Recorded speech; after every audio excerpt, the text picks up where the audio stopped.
આપણા ઘરની અંદર દહીં અવેલેબલ હોય છે અને દહીં અને ગોળ આ બંનેનું મિશ્રણ જે છે એ આપણા પાચન શક્તિને મજબૂત બનાવે છે અને સાથે સાથે આપના પેટની ગંદકીને સાફ કરવાનું કામ કરે છે.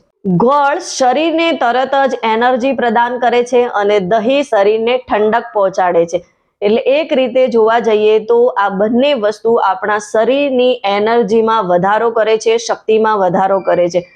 દહીંની અંદર પ્રોબાયોટિક્સ રહેલા છે અને ગોળની અંદર એવા પ્રાકૃતિક એન્ઝાઇમ છે કે જે આપણા શરીરમાંથી ટોક્સિનને બહાર કાઢે છે, એટલે કે આપણા પેટ અને લીવરની સારી રીતે ગંદકી સાફ કરે છે. એક રીતે જોવા જઈએ તો બોડીનું ડિટોક્સ કરવાનું કામ કરે છે.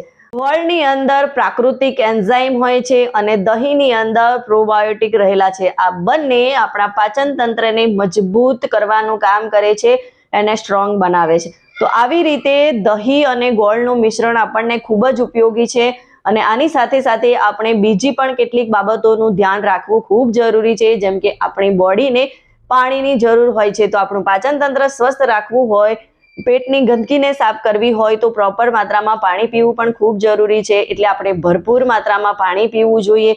સાથે સાથે આપણે ફળ અને શાકભાજીનો વધારે પડતો ઉપયોગ કરવો જોઈએ. ફળ અને શાકભાજીની અંદર રહેલું ફાઈબર આપણા પાચન તંત્રને મજબૂત બનાવે છે, આંતરડાની સારી રીતે સાફ સફાઈ કરે છે અને સાથે જ આપણે તળેલો અને વધારે પડતો મસાલેદાર ખોરાક ખાવો જોઈએ નહીં અને ટાઈમસર આપણે જમી લેવું જોઈએ, જેથી આપણને બીજા કોઈ પ્રોબ્લેમો ના ઊભા થાય. અને એની સાથે સાથે આપણે ફિઝિકલ એક્ટિવ રહેવું ખૂબ જરૂરી છે.